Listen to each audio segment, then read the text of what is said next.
हमारे देश के नेताओं ने, देश के नौजवानों ने हम लोगों को आज़ादी दिलाई, इस देश को, हिंदुस्तान को आज़ादी दिलाई। आज हम लोग आज़ाद हिंदुस्तान के अंदर रह रहे हैं। हम संविधान को मानने वाले लोग हैं। संविधान को बचाने के लिए आज बहुत बड़े करोड़ों लोग, इस देश के करोड़ों लोग आज भी संविधान को बचाने के लिए लड़ाई लड़ रहे हैं। वो ताकतों से जो ताकतें इस देश के संविधान को खत्म करना चाहती हैं, आज भी लड़ाई लड़ रहे हैं। आज यौम जमहूरिया, आज हमने झंडे को सलामी दी हिंदुस्तान के।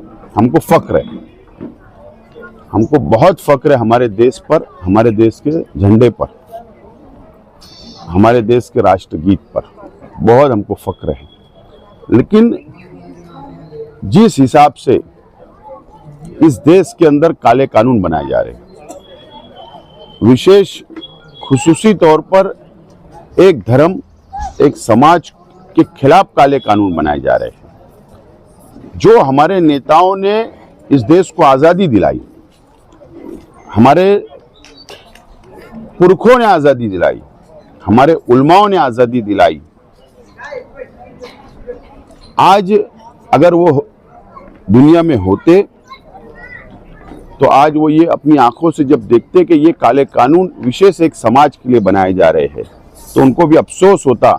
देश इसलिए आज़ाद किया गया था कि सब धर्म, सब समाज के लोगों को आज़ादी हो, संविधान से चले, सबको अपने अपने धर्म से, अपने अपने मजहब से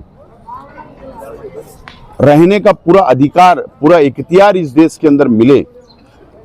लेकिन आज ऐसी ताकतें जो एक विशेष एक समाज, माइनॉरिटी को, इस देश की माइनॉरिटी के खिलाफ में काले कानून बना रही, ये हम लोगों को अफसोस है। एक एमआईएम की कारपोरेटर है, उसने कहा कि मैं पूरा इलाका जो है उसको हरा कर दूंगा। बात ऐसी है कि मुमरा की बात है। मुमरा के अंदर अभी इलेक्शन हुए, महाराष्ट्र के अंदर कॉरपोरेशन के इलेक्शन हुए, नगर पालिका के इलेक्शन हुए। दो पार्टियां या अलग अलग पार्टियां अपने अपने कैंडिडेट, अपने अपने उम्मीदवार उतारती है। आवाम, जनता फैसला करती है, कॉरपोरेटर चुन कर देती है, या एमएलए चुन कर देती है, या मेंबर ऑफ पार्लियामेंट चुन कर देती है। ये आवाम अपना फैसला सुना देती है। आवाम इसके लिए नहीं वोट देती है, आवाम इसके लिए वोट नहीं देती, आवाम इसके लिए वोट देती है कि आप डेवलप करो, आप तामीर व तरक्की करो, आप विकास करो। लेकिन आज ये देखने में आ रहा है कि एक प्लानिंग के तहत सिर्फ मीडिया में रहना, हरा भगवा की राजनीति करना। अरे वो जो हमारे समाज में जो पीछे की लाइन में जो गरीब है, जो पीड़ित है, उसका क्या? इसके लिए वोट दिया गया था क्या? आज विजन क्या है तुम्हारे पास? आज मुसलमानों को देने के लिए विजन क्या है? सिर्फ तकरीर से पेट नहीं भरता। तकरीर से या मीडिया में बोलने से, बयान देने से मुसलमानों की कौम की तरक्की नहीं होगी। उनके लिए तुम मजबूती से क्या लाएमल है तुम्हारे पास? क्या तुम उनका विजन है? इस पे कभी बात हुई? मैं तो इस महाराष्ट्र के, इस देश के दीनी तंजीमों के, उलमाओं से, सोशल तंजीमों से, संजीदा लोगों से मैं अपील करता हूं कि हम सर जोड़कर बैठे कि ये राजनीति को कहां लेकर जाया जा रहा है।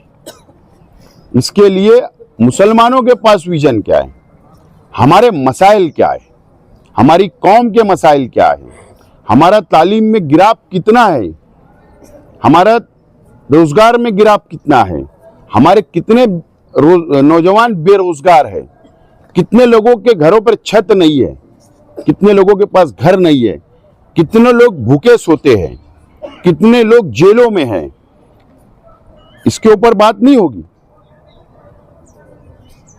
इलेक्शन हो गया, चुनकर दे दिए, अब 5 साल तुमने जो वोट मांगा उसके ऊपर बात होना चाहिए। तो ये जो हरा और भगवा की जो राजनीति है, ये राजनीति से ना हिंदू का फायदा होगा ना मुसलमानों का फायदा होगा। तुम्हारे पास विजन क्या है, तुम्हारे पास प्रोग्राम क्या है, तुम्हारे पास लाइमल क्या है, इस पे डिस्कस होने की जरूरत आज है। कारपोरेशन का इलेक्शन हो गया, मालेगांव शहर की आवाम ने आपको मैंडेट दिया, उसके बावजूद भी मेयर बनाने के लिए आपको परेशानियों का सामना करना पड़ा, ऐसा दिखाई दे रहा है। क्या ये? मैं इस बात को मानता हूं कि और ये शहर ने हम लोगों को 35 सीट इस्लाम पार्टी को दी, 5 सीट समाजवादी पार्टी को, जो हमारे अलायंस में है, जो सेकुलर फ्रंट हमने बनाया था। हम लोग नंबर के 3 नंबर हमारे पास से 3 कॉर्पोरेटर हो गए तो हम नंबर तक पहुंच जाएंगे, हमारा मेयर बन जाएगा। और वो बात हमारी चल रही है और अच्छी बात चल रही है, आगे पॉजिटिव बात हम लोग आगे लेकर जा रहे हैं। हमने सेकुलर फ्रंट ने, हमारे इस्लाम पार्टी और समाजवादी पार्टी ने ऐलान किया है हमारे पास नंबर है, शहर की आवाम ने हमको पसंद किया, शहर की आवाम ने हमको मौका दिया है। सब लोगों ने मिलकर हमारी हिमायत करना चाहिए, हमारा मेयर बनाना चाहिए, हमको जिम्मेदारी देना चाहिए कॉरपोरेशन की, शहर को संभालने की। ये शहर की आवाम ने फैसला सुना दिया, तो हम चाह रहे हैं कि सब लोग हमारी हिमायत करें।